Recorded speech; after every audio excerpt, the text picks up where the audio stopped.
ప్రస్తుతం మనం నాంపల్లి పోలీస్ స్టేషన్లో ఉన్న ఏదైతే రాష్ట్ర వ్యాప్తంగా ఉన్నటువంటి మిగ్మా ఆర్పీలు ఎవరైతే ఉన్నారో మాకు 7 నెలల నుంచి జీతాలు రావడం లేదు, చాలా వరకు అయితే ఇబ్బందులు పడుతున్నాం, ప్రభుత్వం మమ్మల్ని పట్టించుకోవట్లేదు అంటే ఈరోజు ఏదైతే సంబంధించిన ఆఫీస్కి ఈరోజు చాలా మొత్తంలోనైతే రావడం జరిగింది. అక్కడ ఉన్నటువంటి పోలీసులు తీసుకువచ్చి నాంపల్లి పోలీస్ స్టేషన్లో ఉంచారు. వారితో మాట్లాడదాం. అసలు ఎందుకు వాళ్ళ డిమాండ్స్ ఏంది, వాళ్ళు ఎందుకు నిరసన తెలపాలనుకుంటున్నారు, ఎంత ఇబ్బందులు పడుతున్నారు అనే అంశాలపై మాట్లాడదాం. చెప్పండి అమ్మా, మీ డిమాండ్స్ ఏంది, మీ ప్రభుత్వానికి ఏం చెప్పాలనుకున్నారు? సార్, నా పేరు సునీత, ఆర్పీల రిసోర్స్ పర్సన్ల రాష్ట్ర అధ్యక్షురాలిని. సార్, మా డిమాండ్ అంటూ మాకు మా బాధ మామూలుగా లేదు సార్, వర్ణాతీతం సార్. 7 నెలల బట్టి మాకు గౌరవ వేతనం రాలేదు సార్. మాకు ఇచ్చేది నెలకు 6,000 రూపాయలు సార్. ఇప్పటి వరకు 7 నెలల బట్టి పెండింగ్ ఉంటే మేము ఎట్లా బ్రతకాలి సార్? అందరికీ చెప్పినాం సార్. కొత్త ప్రభుత్వం వచ్చిన తర్వాత చూడండి అంటే 6 నెలలు చూసినాం, ఏడాది చూసినాం. ఇవాళ కూడా మేము ప్రజా దర్బార్లకు వచ్చి కూడా వినతి పత్రం ఇవ్వడం జరిగింది సార్. ఎప్పుడు రోజులు వచ్చి లొల్లి పెడితే అప్పుడే 3 నెలలు 2 నెలలు రిలీజ్ చేస్తూ ఉన్నారు. ఇప్పుడు 7 నెలల బట్టి రిలీజ్ చేయలేదు సార్. తెల్లారు లేస్తే 7 గంటల వరకే వర్క్కి వెళ్ళమంటారు సార్. 7 గంటల పోయి మేము పని చేస్తే ఇంట్లో వేరే పని కూడా చేసుకోకుండా బతకకుండా ఇదే పని మీద బతకాలంటున్నారు. 6,000 రూపాయలు ఇస్తున్నారు, అవి కూడా టైంకి ఇవ్వట్లేదు. మేము ఎట్లా బతకాలి సార్? మా బాధలు వర్ణాతీతం సార్, ఎవరికి చెప్పలేని పరిస్థితి.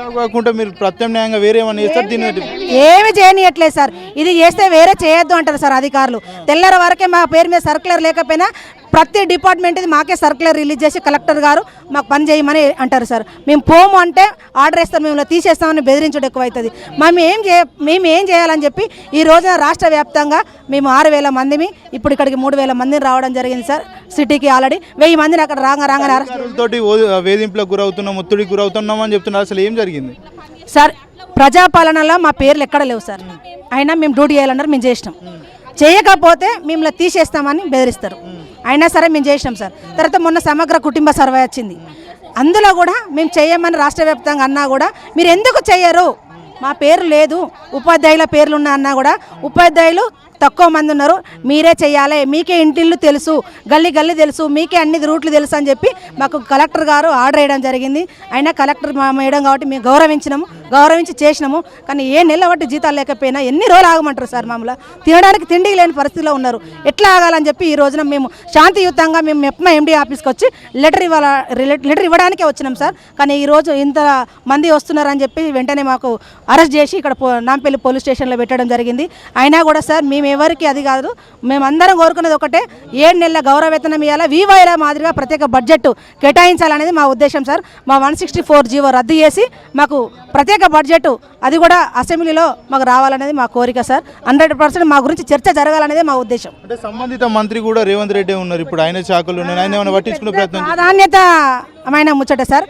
మేము ప్రతి మంత్రికి ఇచ్చినాం సార్. ఈ తెలంగాణలో ఉన్న ఇప్పుడున్న పాలన మంత్రులందరికీ ఇచ్చినా కూడా ఇది మీ సీఎం రేవంత్ రెడ్డి దగ్గర ఉంది కాబట్టి ఇది మేము పరిష్కరించము, సీఎం రేవంత్ రెడ్డి గారే పరిష్కరించాలి, సంబంధిత శాఖ మేము కాదు అని వాళ్ళు రిక్వెస్ట్ చేస్తున్నారు సార్. మేము రిప్రజెంటేషన్ చేయలేము, మేము కూడా చెప్తాము అంటున్నారు కానీ ఎవరు ఇప్పటివరకు చెప్పలేదు సార్. ఒక ఆది శ్రీనివాస్ ఎమ్మెల్యే గారు మాత్రమే ప్రభుత్వానికి లెటర్ పెట్టింది సార్. మా తరపున కొట్లాడి మొన్న సీఎం గారిని కూడా కలిపియడం జరిగింది. కల్పించినా కూడా కిలుక్కున్నవి పక్క పడేయడం జరిగింది సార్. మా బాధలు ఎవరికి చెప్పుకోవాలి మేము అనేది ఈ రోజున మా ఎండీ గారే మాకు ఆర్డర్ ఇస్తారు కాబట్టి మా ఎండీని కలిసి మా వినతి పత్రం ఇవ్వడానికి వచ్చినాం సార్. గతంలో జీతాలు సకాలంలో వస్తుండేనా? అప్పుడు కూడా ఇట్లనే జరుగుతుండేనా? గతంలో కూడా అట్లనే వచ్చేటి, కానీ కొన్ని రోజులు మాత్రము మాకు మెప్మలో సత్యనారాయణ సార్ ఉన్నప్పుడు మాత్రం ప్రతి నెల గవర్నమెంట్ ఉద్యోగులకు వేసినట్టు వేసాడు సార్. ప్రతి నెల ఫస్ట్కే మాకు జీతాలు వచ్చినాయి. సత్యనారాయణ సార్ రిటైర్మెంట్ అయినా కానీ ఇప్పటి వరకు ఒక్క నెల ప్రతి నెల రాలేదు సార్. ఓకే అమ్మ, మరి ఇంట్లో ఎట్లా గడుస్తుంది? ఇబ్బంది, 7 నెలల నుంచి జీతాలు రావట్లేదు అంటున్నారు. అప్పులు తెచ్చుకొని తింటున్నారు సార్, అప్పులు తెచ్చుకొని తింటున్నారు సార్. మహిళా సంఘాలు ఇంకోళ్ళకి అప్పులు కలిగించాడు సార్. మమ్మల్ని పక్కదో పట్టించే పరిస్థితికి వచ్చింది ప్రభుత్వం. అట్లా ఏం చేయమంటారు? మమ్మల్ని ప్రతి నెల గౌరవేతం ఇచ్చినట్టయితే ఇవన్నీ అవుతుందా సార్? అప్పులు తెచ్చుకునే పరిస్థితి వస్తుందా? అన్ని మళ్ళీ గతంలో అప్పు తెచ్చుకునే పరిస్థితికి వచ్చింది సార్. మహిళలకు పెద్ద పీట వేస్తామన్నారు, మహిళలను కోటీశ్వర్లు చేస్తామన్నారు, మహాలక్ష్మిలు అన్నారు. ఈరోజు మహిళలంతా కూడా ఇక్కడ వచ్చి పోలీస్ స్టేషన్లో ఎందుకు ఉండాల్సి వచ్చింది? ఇదే సార్, 7 నెలల గౌరవ వేతనం ఇవ్వలేదు కాబట్టి మా పరిస్థితి ఇది సార్. రైట్, చూసారుగా మొత్తానికైతే పోలీసులు కూడా ఏదైతే బాధితులు ఉన్నారో వాళ్ళ పక్షాన కూడా మాట్లాడకుండా మీడియాను బయటికి పంపించే ప్రయత్నం చేస్తున్నారు.